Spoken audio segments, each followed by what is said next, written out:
नमस्कार. अर्चना रेसिपीमध्ये तुमचं स्वागत आहे. आज आपण करणार व्हेज पनीर दम बिर्याणी. रेसिपीला सुरुवात करू. हे तांदूळ घेतलेले मी अर्धा किलो तांदूळ घेतलेले. तर वाटीने मोजलं तर 2 वाट्या. त्याला 2 ते 3 पाण्यात स्वच्छ धुवून घ्यायचं.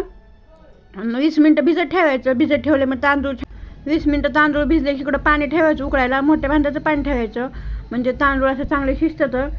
पाण्याला उकळी आली की त्यात मोठा चमचा मीठ टाकले आणि खडे मसाले टाकायचे. 2 तेजपत्ता, 4 ते 5 काळी मिरी, 4 ते 5 लवंग, 1 चक्री फूल आणि 1 इंच दालचिनीचं तुकडं टाकायचं आणि तांदूळ टाकायचं. तांदूळामधलं पूर्ण पाणी काढून घ्यायचं आणि त्यामुळे टाकायचं. शिजून घ्यायचे. 80% तांदूळ शिजायचे. पूर्णपणे तांदूळ शिजवायचे नाही. तर इकडं पनीर घेतलेलं आहे मी. 300 ग्राम पनीर घेतलेलं आहे. पनीरमध्ये 1 छोटा चमचा तिकडं मिरची पावडर टाकली. जिरा पावडर टाकायची 1 छोटा चमचा. चवीप्रमाणे मीठ टाकायचं आणि थोडंसं हळद टाकायची आणि त्याला मिक्स करून घ्यायचं. हाताने मिक्स करायचं नाही. हाताने मिक्स केलं की पनीरचे तुकडे पडतात. तांदूळ आपले शिजले त्यातले सगळे खडे मसाले काढून घ्यायचे. तेल गरम झालं की त्यामध्ये पनीर तळून घेणार आहेत. पनीर तळून टाकल्यामुळं खूप छान असं बिर्याणी लागते. पनीर तळून झालेलं आहे. काढून घेऊ आणि त्याच तेलामध्ये कांदा तळून घेणार आहे. हे माझ्याकडं वाळून ठेवलेला कांदा आहे. तुमच्याकडं नसेल तर वल्ला कांदा असा उभा पातळ कापून घ्यायचा आणि मोठ्या गॅसवरती तळायचा म्हणजे छान असं तळला जातोय. त्याच तेलामध्ये 1 छोटा चमचा जिरे टाकलेले आहेत आणि बारीक कापून 1 मोठा कांदा घेतलेला आहे.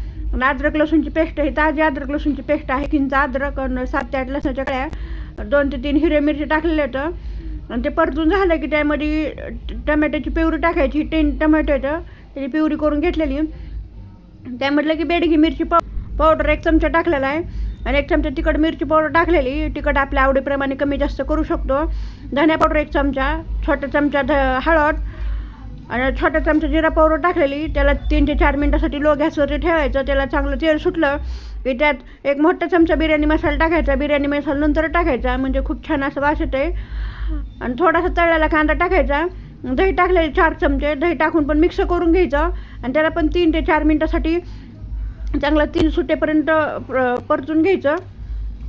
ग्रेव्हीला छान असं तेल सुटलेलं आहे. त्यामध्ये पनीर टाकलेलं आहे तळलेलं. पनीरला टाकायचं लगेच गॅस बंद करायचा. गॅस चालू ठेवायचं नाही आहे. पनीरला फक्त हलक्या हातात मिक्स करून घ्यायचं ग्रेव्हीमध्ये आणि त्यावरती तळून घेतलेला कांदा टाकायचा आणि पुदिना टाकायचा. फ्रेश असं पुदिना घ्यायचा. फ्रेश पुदिना टाकल्यामुळे खूप छान असं वास पण येतो. चवीला पण खूप छान लागत आहे. आणि कोथिंबीर टाकायची. त्यावर शिजून घेतलेला भात टाकायचा. भात किती छान असं एकदम खुला झालेला आहे आणि तुटलेले पण नाही इथं. कारण 70 ते 80% भात शिजवायचा. पूर्णपणे भात शिजवायचा नाही कारण आपल्याला दम द्यायचा नंतर. ते सगळे एकसारखं करून घ्यायचा. त्यावरती गावरान तूप टाकले 2 चमचे. तूप टाकून घेतलं. त्यावरती 1 चमचा बिर्याणी मसाला टाकायचा. मग कोथिंबीर पुदिना टाकून घ्यायचा. हे अशी दम बिर्याणी केलं खूप छान अशी रेस्टॉरंटसारखी लागते आणि चवीला तर खूप छान अशी होती. हे मी कोहिनूर तांदूळ वापरले आहेत. तुम्ही कोणतेही तांदूळ वापरू शकता. तुमच्याकडे जे बिर्याणी तांदूळ आहेत ते. तर कोथिंबीर पुदिना टाकून झालं की त्यावरती कलर टाकणार आहे. मी फ्रूट कलर घेतलेले आहेत. थोडंसं पाणी टाकून मिक्स करून घेतलेलं आहे आणि असं चौकून टाकून घ्यायचं. 2 कलर घेतलेले ते हिरवा आणि पिवळा. आपल्या आवडीप्रमाणे कोणताही कलर वापरू शकता. तर तुमच्याकडं जर कलर नसला तर तुम्ही हळद वापरू शकता. नाहीतर केसर दुधामध्ये भिजत टाकायचे आणि ते टाकायचं. त्याने पण खूप छान असं कलर येते. झाकण ठेवायचं. ताट असं एकदम फिट्ट ठेवायचं. झाकण जे फिट्ट बसतं ते ठेवायचं आणि असं पीठ लावून घ्यायचं असं साईडनं. असं म्हणजे छान असं दम बसतं त्याला. एकदम असं पॅक करून घ्यायचं आणि त्यावर दम द्यायला ठेवायचं 20 मिनटासाठी आणि छान असं दम देऊन घ्यायचा. दम देऊन झालं की लगेच उघडायचं नाही. त्याला 5 मिनटं ठेवायचं. मग हे साईडचं पीठ काढून घ्यायचं कारण असं कडक असं पीठ होतं आहे. हे पूर्ण असं साईडचं पीठ काढून घ्यायचं आणि उघडायचं. बाकी किती छान अशी दम बिर्याणी झालेली आहे आपली. एकदम असं खुल्लं झालेलं आहे आणि असं खूप छान असं येतं आहे. किती मस्त झालेलं आहे.